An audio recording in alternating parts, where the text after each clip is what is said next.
तथास्तु भगवान। हे मुनीश्री, मेरी जिज्ञासा है कि संसार में कर्मों की दशा को देखकर घबराहट होना या इस संसार से कब मुक्त हो पाओगे, ऐसा क्या कोई अभव्य जीव के मन में परिणाम आ सकता है?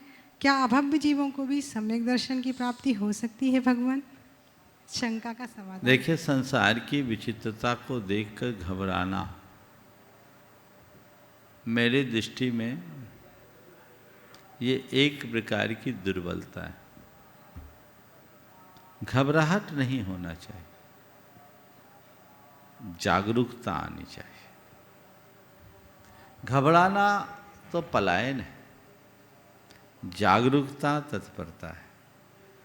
जिसे जीवन की सही व्यवस्था की समझ हो जाती है, उसे दिखता है कि अभी तक मैं जहाँ उलझा रहा वो तो सब अर्थहीन था, उसका कोई मतलब ही नहीं था, इसलिए उधर क्यों जाऊं।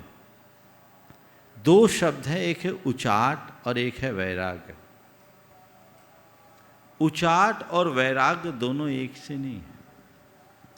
किसी व्यक्ति या वस्तु से मन का उकता जाना उचाट है, पर किसी व्यक्ति या वस्तु को व्यर्थ समझकर उधर से दृष्टि ही हट जाना वैराग्य है। उचाट एक प्रकार का फ्रस्ट्रेशन है, वो यथार्थ में उसके अंदर वैराग्य नहीं है, चीज़ें उसके अनुकूल नहीं है, इसलिए उसका मन उचट गया। अगर चीज़ें अनुकूल हो जाए तो वापस वो चिपक भी सकता है। इसी तरह कोई घबरा गया, अरे अब इस संसार में कैसे रहूँगा, यहाँ तो बड़ा दुख है, तो घबराने वाला तो संसार में ही फिरेगा।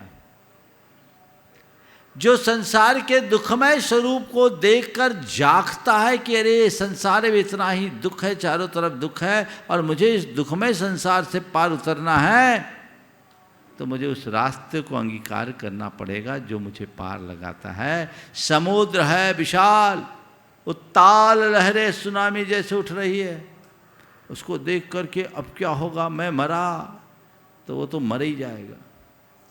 और उत्ताल तरंगों के बीच भी जो साहस, धैर्य और समझदारी के साथ किसी जहाज पर बैठने को तैयार होता है और कहता है मैं इस पार से उस पार चले जाऊंगा क्योंकि मेरे पास वो जहाज है, वही भव सागर से पार होता है। इसी का नाम धर्म की सही समझ और वैराग्य है कि संसार के दुखमय स्वरूप को जानकर धर्म को अपने लिए शरण मानना और धर्म की शरण को स्वीकार कर लेने वाला पार उतरता है।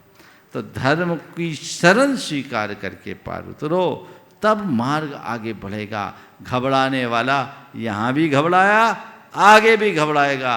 घबराने से मुक्ति नहीं, जागने से मुक्ति होगी। पहली बात, अभव्य जीव को घबराहट हो सकती है पर उसे सम्यक दर्शन नहीं हो सकता। डर तो कई को भी होगा, बैरागी भी बन सकता है पर वीतरागी नहीं बन सकता, क्योंकि उसे अपने आत्मा की सही समझ नहीं होती और वो अपने जीवन का रास्ता प्रशस्त नहीं कर सकता। इसलिए उसकी तरफ हमें देख करके चलना चाहिए।